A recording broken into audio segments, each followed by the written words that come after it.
1966 సంవత్సరంలో మూసివేయబడిన Lindsay commission సిఫార్సులకు అనుగుణంగా మూసివేయబడినటువంటి Nobel కళాశాల 1966లో రివైవ్ చేయటం జరిగింది. దీనంతటికీ కూడా బ్యాక్గ్రౌండ్ ఉన్నటువంటిది పూర్వ విద్యార్థులు అని చెప్పి నేను ఖచ్చితంగా చెప్పగలను. నోబెల్ కళాశాల ఎదురుగా ఉన్నటువంటి బృందావనపుర బీడీ కిళ్ళి వర్తక సంఘం భవనాన్ని ఓపెన్ చేయటానికి అప్పటి ఉమ్మడి ఆంధ్ర రాష్ట్ర ముఖ్యమంత్రి అయినటువంటి కాసు బ్రహ్మానందరెడ్డి గారు రావటం జరిగింది. ఆయన పాత నోబెల్ కాలేజీలో విద్యను అభ్యసించటం జరిగింది. అందువలన ఆయన ఎంక్వైరీ చేశారు. ఈ మా కాలేజీ ఎలా ఉంది అని చెప్పి ప్రశ్నిస్తే కాలేజీ ఎప్పుడో మూతబడిపోయిందని చెప్పి చెప్పడం జరిగింది. నేను ముఖ్యమంత్రిగా ఉండి నేను చదువుకున్న కాలేజీ మూతపడటం ఏంటి, ఏమైనా సరే దాన్ని రివైవ్ చేయాలి అని చెప్పి బిషప్ గారిని, ఇతర చర్చి నాయకుల్ని అందరినీ కూడా పిలిచి చెప్పడం జరిగింది. ఆ సందర్భంగా ఎంతోమంది ఓల్డ్ స్టూడెంట్స్, ఆడిటర్ రాజు గారు, మరి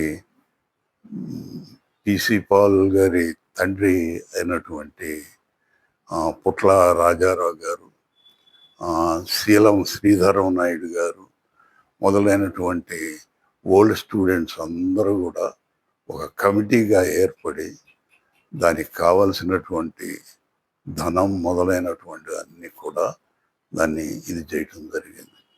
దుక్కిపాటి మధుసూదన్ రావు గారు కూడా ఒక పూర్వ విద్యార్థి. ఆయన సాంస్కృతిక కార్యకలాపాలకి సెక్రటరీగా కూడా పనిచేశారు. ఆయన చెప్పిన దాన్ని బట్టి, ఆయన ఇచ్చిన ఇన్స్ట్రక్షన్ బట్టి అక్కినేని నాగేశ్వరరావు గారు విజయవాడలోను మచిలీపట్నంలోను సాంస్కృతిక కార్యక్రమాలని ఏర్పాటు చేసి తద్వారా వచ్చినటువంటి డబ్బును కాలేజీకి ఇవ్వటం జరిగింది. దాంతోనే ఆ కళాశాల తిరిగి ప్రారంభించబడింది. అంతేకాకుండా ముఖ్యమంత్రి గారు కూడా కాలేజీ తెరవబడిన సంవత్సరం నుండి కూడా గ్రాంట్ ఇన్ ఎయిడ్లో కాలేజీని చేర్చడం జరిగిందంటే 1966లో పునఃప్రారంభించబడింది.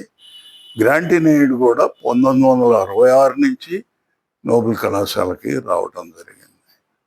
అప్పటి ఫ్యాకల్టీ కూడా కుల మతాలకి అతీతంగా ప్రజ్ఞా పాఠవాలు ఉన్నటువంటి వాళ్ళని ఫ్యాకల్టీగా తీసుకోవడం జరిగింది. ఆ ఫ్యాకల్టీ అంతా కూడా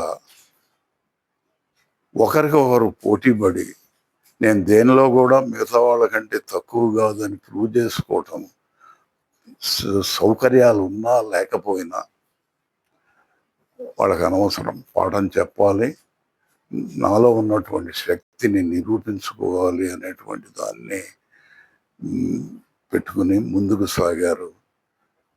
దానివల్లనే కాలేజీ 2 ఎస్టాబ్లిష్డ్ కాలేజీలు ఉన్నప్పటికీ కూడా అవి ఉన్నప్పటికీ కూడా తన ప్రత్యేకతని చాటుకుంటూ నిలబడింది. కాలక్రమంలో అది ఈ సెక్యులర్గా ఉన్నటువంటి కళాశాల మైనారిటీ కళాశాలగా మార్చడం జరిగింది. అప్పుడు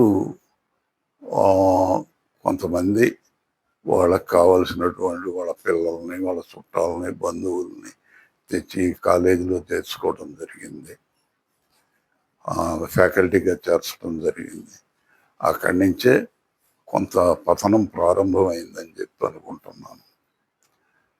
ఆ, ఇకపోతే నేను చూస్తూ ఉండగా షార్కీ హాస్టల్లో గర్ల్స్ హాస్టల్ ఉండేది. అక్కడి నుండి పిల్లలు కాలేజీకి వచ్చేటప్పుడు పాత గేటు కార్నర్లో ఉండేది. అక్కడ గొయ్యిలాగా ఉండి ఆ గోతిలో నీళ్లు నిలబడిపోయి ఉంటే ఆడపిల్లలు ఆ నీళ్లలో వర్షంలో ఆ కాలేజీ లోపలికి రావటానికి ఎంతో ఇబ్బంది పడుతూ ఉండేవాళ్ళు. అది చూసిన మీదట నాకు ఇక్కడ కాదు గేటు, దీనికి ఏదైనా సరే మార్పు చేయాలని చెప్పి మనసులో నాకు కోరిక ఉండేది.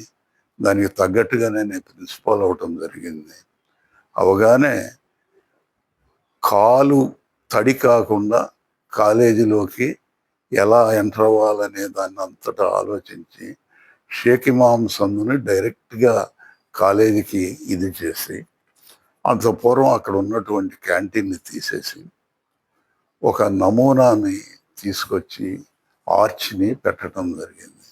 ఈ ఆర్చి నేను హైదరాబాద్లో కొంపల్లి ఏరియాలో చూడటం జరిగింది. వాళ్ళు ఏదో ప్లాస్టిక్తో అది చేశారు, ఐరన్ ఫ్రేమ్స్తో. అది దాన్ని నేను కాంక్రీట్లోకి మార్చి ఇక్కడ ఎస్టాబ్లిష్ చేయటం జరిగింది.